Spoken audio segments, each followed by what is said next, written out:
Audio Jungle.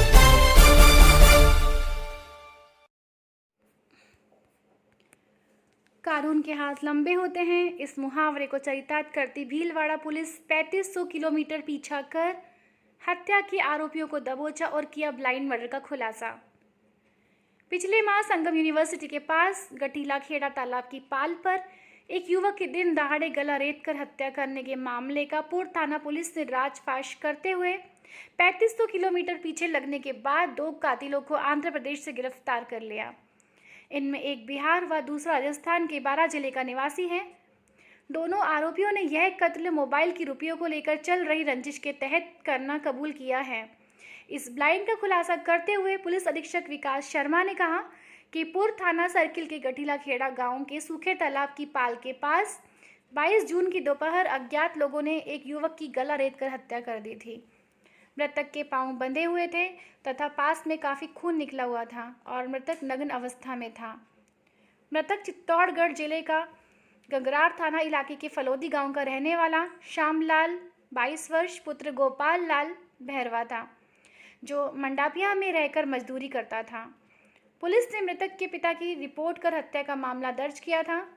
जिला police अधीक्षक विकास शर्मा ने वारदात को गंभीरता से लेते हुए एएसपी गजेंद्र सिंह जोधा व डीएसपी सदर रामचंद्र के सुपरविजन में पूर्व थाना प्रभारी मुकेश वर्मा के नेतृत्व में एक टीम गठित की।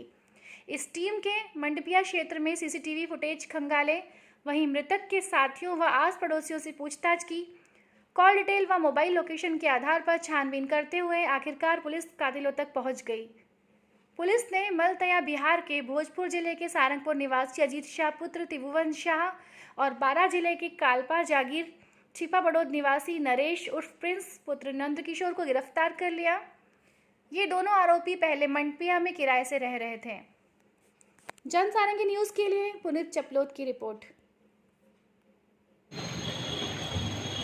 आपको ज्ञात होगा कि कुछ दिन पूर्व थाना पूर्व में एक व्यक्ति काफ़ी निर्मम तरीके से हत्या कर दी गई, जिसमें उसके हाथ पैर बांध के उसका गला काट दिया गया था। दिनांक 22 जून को एक घटना घटित हुई थी पूर्व थाना क्षेत्र में। संगम यूनिवर्सिटी के पीछे जो जंगली एरिया है, जहाँ काफ़ी सारे झाड़ झंखाड़ और इस टाइप की चीज़ें हैं, वहाँ पे एक घटना पारित की गई थी।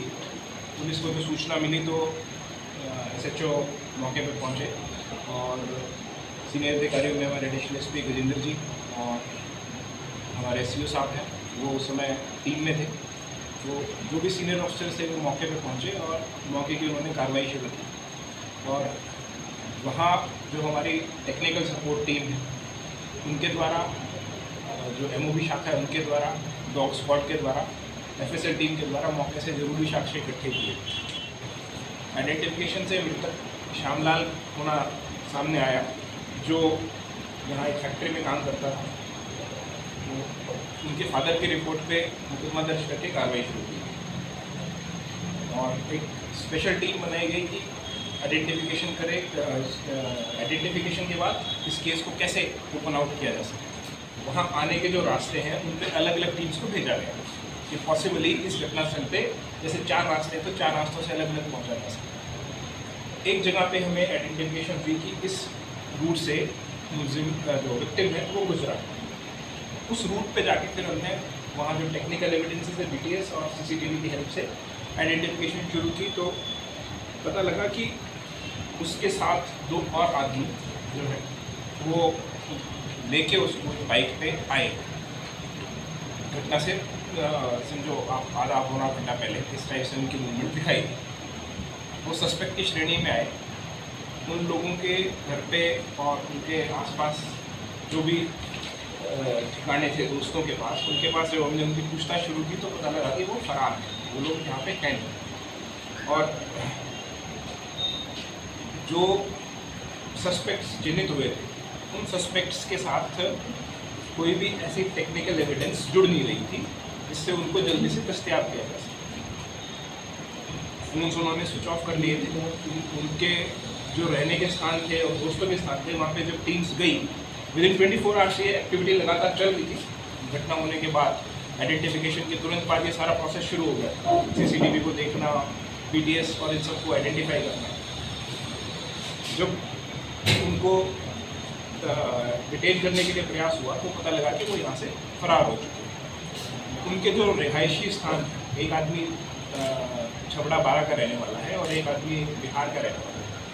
तो उनके जब घरों पे हम पहुँचे तो पता लगा कि वो लोग घर से बहुत टाइम से ही फरार हैं, परिजनों के संपर्क में नहीं, कोई भी किसी भी तरह की मोबाइल फोन या कोई भी ऐसी टेक्निकल चीज़ वो कैरी नहीं कर रहे जिससे उनको आइडेंटिफिकेशन किया, उनको पकड़ा जा सके।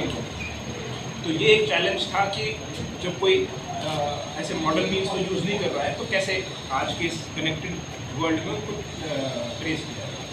तो हमने अपनी जो टेक्निकल टीम है और इनके आने की जो टीम है मुकेश की टीम, उसको टास्किंग की, वो लगातार उनके पीछे लगे रहे और एक टेक्निकल चीज़ उन्होंने उनके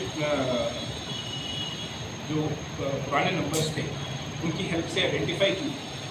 तो उनका नोएडा की तरफ जाना ज्ञात कि वो नोएडा की तरफ पॉसिबली मूव किए। तो जो वहाँ से इंफॉर्मेशन आई थी उस इंफॉर्मेशन का एनालाइज किया गया तो पता लगा कि वहाँ इनमें से एक जो सस्पेक्ट है उनके ब्रदर वहाँ काम करते हैं और उनके ब्रदर के पास वो जा सकते हैं। तो फिर ह्यूमन इंटेलिजेंस का काम शुरू हुआ और इस कड़ी को जोड़ते हुए जब हमारी टीम नोएडा पहुँची तो वहाँ से जब इन्वेस्टिगेशन की, लोकल पुलिस की हेल्प ली और जो सस्पेक्ट थे उनसे पूछताछ जब करते गए, 1 से 2, 2 से 3 पे, तो ये पता लगा कि वो मुस्लिम नोएडा से छोड़ के और बिहार जा चुके हैं। तो इमीडिएटली इन्होंने बिना कोई समय गवाए तुरंत बिहार की तरफ मूवमेंट स्टार्ट की और पूरी टीम तुरंत ही within span of time Bihar पहुँच गई। वहाँ जब बिहार में ये लोग वहाँ पे गए तो फिर पता लगा वहाँ पे कई ह्यूमन इंटेलिजेंस की गैदरिंग के कि वो बिहार से छोड़ के भी अनंतपुर आंध्र प्रदेश जा चुके हैं। यहाँ से नोएडा से छोड़ के बिहार में, और बिहार से जब इनको ट्रैक किया गया तो ये अनंतपुर आंध्र प्रदेश इनका जाना सामने आया। तो पहले ये यहाँ से भागे डाबी कैथून होते हुए नोएडा, वहाँ से सहारनपुर, भोजपुर बिहार और मुकंदगढ़ सांची, ये जिला सारण में है बिहार में, वहाँ गए। तो वहाँ रह के फरारी काटे थे। जब हमारी टीम वहाँ पे पहुँची तो वहाँ भी जगह छोड़ के और अनंतपुर आंध्र प्रदेश में चले गए। तो हमने वहाँ पे लोकल पुलिस से संपर्क किया, वहाँ के लोकल एसपी तामुल प्रफुल राव, उन्होंने हमारी काफ़ी मदद की और इन मुलजिमों के जो ठिकाने हैं उनको चिन्हित मुकेश की टीम ने और वहाँ के लोकल जो SHO हैं उनकी टीम ने वहाँ पर चिन्हित किया उनको। और ये लोग जैसे ही इनको बिहार से पता लगा अनंतपुर में वहाँ पे लोकेशन क्लियर आ रही, तो ये लोग भी बिहार से सीधा अनंतपुर आंध्र प्रदेश रवाना हुए। इस तरह टीम ने भीलवाड़ा से शुरू होकर 12 से नोएडा, नोएडा से सारण, बिहारों से अनंतपुर होते हुए और फिर वापस तकरीबन 3500 किलोमीटर की दूरी तय करी इन सस्पेक्ट्स के लगातार पीछे चलते हुए। तो इस दौरान घूमते हुए इनको डिटेन किया गया और इन दोनों को फिर हम पकड़ के लेके आए हैं।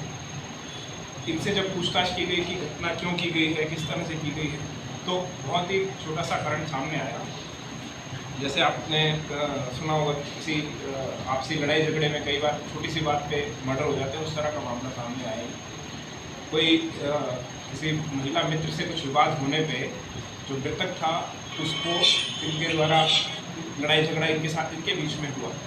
तो इस बात पे जब शिकायत इन्होंने की सामने एक्यूज ने, तो इस आपाधापी में एक्यूज का एक मोबाइल फ़ोन इससे मृतक से टूट गया। तो उस पैसे की बात को लेके इनके बीच में लड़ाई झगड़ा चल रहा था और इसी लड़ाई झगड़े को करते हुए इन्होंने इसको जिम्मेदार माना, विक्टिम को, मृतक को। और जब इसने पैसे देने से मना कर दिया तो इन्होंने मौका देख के एक दिन इसको धोखे से बुलाया, मोटरसाइकिल पर उठा के अपने साथ लेके गए और उसी सुनसान जगह में ले जाके हाथ पैर बांध के इसका गला रेत के हत्या। इसमें 2 अभियुक्त हैं जिनको गिरफ्तार किया गया है, अजीत शाह और नरेश उर्फ प्रिंस। और अजीत नरेश उर्फ प्रिंस और इनके अगेंस्ट बाकी और तकमीली कार्रवाई पूरी करके इनका जल्दी से जल्दी चालान पेश